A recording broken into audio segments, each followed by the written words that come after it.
तर आजचा हा चमचमीत आणि कुरकुरीत नाश्ता तयार करण्यासाठी आपण इथे घेतलेली आहे एक फुलकोबी, त्यानंतर एक सिमला मिरची आणि 2 ते 3 पातीचे कांदे. सगळं साहित्य बाजूला ठेवून घेऊ आणि गोबी व्हिडिओमध्ये दिसत असल्याप्रमाणे आपण छोट्या छोट्या तुकड्यांमध्ये कापून घेऊ आणि स्वच्छ धुवून साईडला ठेवून देऊ. आणि हे बघा, इथे आपली ही गोबी छान छोट्या तुकड्यांमध्ये कापून झालेली आहे. त्यानंतर आता यासाठी लागणारा मसाला तयार करून घेऊ. तर त्यासाठी मी इथे घेतलेला आहे एक बाउल आणि त्या बाउलमध्ये आपल्याला काढून घ्यायचं आहे 2 चमचे भरून तांदळाचं पीठ किंवा कॉर्नफ्लॉर.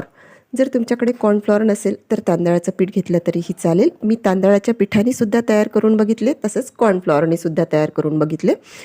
दोनही प्रकारचे अगदी छान बनतात. तर आता इथे मी 2 चमचे भरून कॉर्नफ्लॉर घेतलं, 2 चमचे भरून मैदा घेतला, एक अर्धा चमचा भरून लाल तिखट, त्यानंतर चवीपुरतं मीठ घालून त्यामध्ये आपण घालून घेतली मिऱ्यांची पूड. त्यासाठी मी इथे 5 ते 7 मिरे वापरले आणि थोडं थोडं पाणी टाकून व्हिडिओमध्ये दिसत असल्याप्रमाणे घट्टसं बॅटर इथे आपण तयार करून घेतलं. आता हे बॅटरसुद्धा आपण बाजूला ठेवून घेऊ.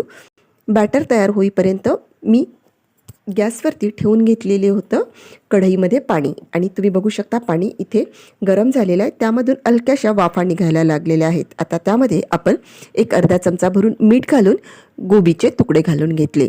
अगदी 1 ते 2 मिनटंच आपल्याला ही गोबी यामध्ये शिजवून घ्यायची आहे, बिलकुल जास्त शिजवायची नाही आहे. 2 मिनटानंतर आपली गोबी हलकीशी सॉफ्ट झालेली आहे. अशी ही सॉफ्ट झालेली गोबी आपण पाणी झारून एका प्लेटमध्ये काढून घ्यायची आणि पूर्णपणे थंड करून घ्यायची.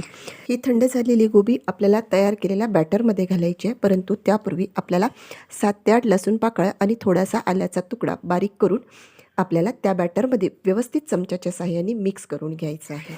आपली गोबी इथे पूर्णपणे थंड झालेली आहे. अशी ही थंड झालेली गोबी आता आपल्याला घालून घ्यायची आहे तयार करून घेतलेल्या बॅटरमध्ये आणि मस्त चमच्याच्या साहाय्याने पूर्ण बॅटर आपल्याला या गोबीला लावून घ्यायचं आहे. आणि तुम्ही बघू शकता अगदी व्यवस्थित बॅटर या गोबीला लागलेलं आहे.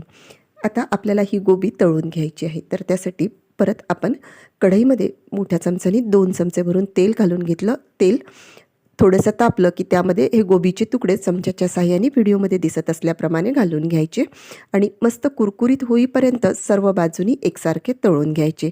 हे गोबीचे तुकडे तळण्यासाठी हार्डली आपल्याला 3 ते 4 मिनिट लागतात. आणि हे बघा, इथे आपले हे संपूर्ण म्हणजेच कढईमध्ये बसतील तेवढे गोबीचे तुकडे घालून झालेले आहेत. खालच्या साईडनी हलकेसे लालसर आले की हे गोबीचे तुकडे असे झाऱ्याच्या साहाय्याने पलटवून घ्यायचे आणि मस्त कुरकुरीत होईपर्यंत मंद आचेवरती हे तळून घ्यायचे आणि एका प्लेटमध्ये काढून घ्यायचे.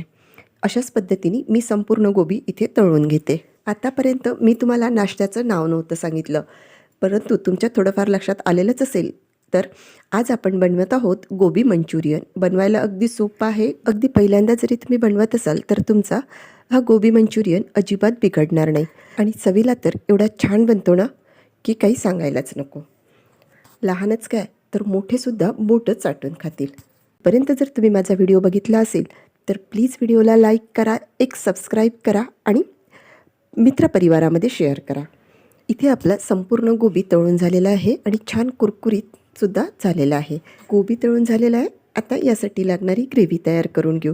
ग्रेव्ही तयार करण्यासाठी कढईमधील जास्तीचं तेल मी काढून ठेवलं आणि अगदी थोडंसं तेल ठेवून त्यामध्ये 15 ते 20 लसूण पाकळ्यांचे बारीक तुकडे, थोडंसं किसलेलं अद्रक घालून 1 मिनटं हे सगळं आपण मंद आचेवरती परतवून घेतलं.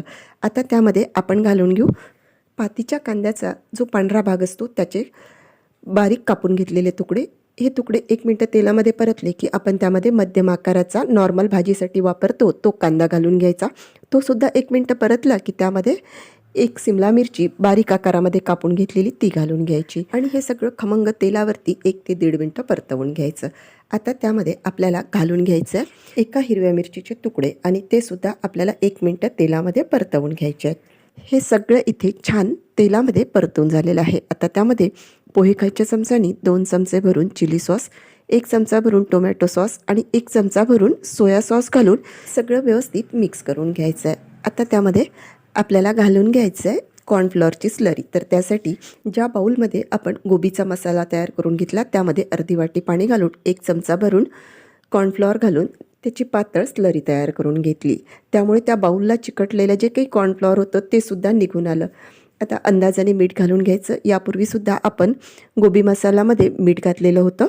त्यानंतर तळून घेतलेला संपूर्ण गोबी यामध्ये घालून घ्यायचा. व्यवस्थित मिक्स करून घेतलं की आपला इथे मस्त चमचमीत आणि स्ट्रीट स्टाईल गोबी मंचुरियन तयार झालेलं आहे. असं हे मंचुरियन आपण एका प्लेटमध्ये काढून घ्यायचं आणि वरून थोडंसं पातीचा कांदा आणि थोडेसे तीळ घालून गरमागरम सर्व करायचं. खायला चटपटीत, करायला सोपी आणि अगदी अगदी कमी खर्चात बनणारी ही रेसिपी तुम्हाला कशी वाटली? आवडली असेल तर एक कमेंट जरूर करा. व्हिडिओला लाईक करा, भरपूर शेअर करा आणि सबस्क्राईब करा. चला तर मग भेटूया पुन्हा एकदा अशाच मस्तशा व्हिडिओमध्ये. धन्यवाद.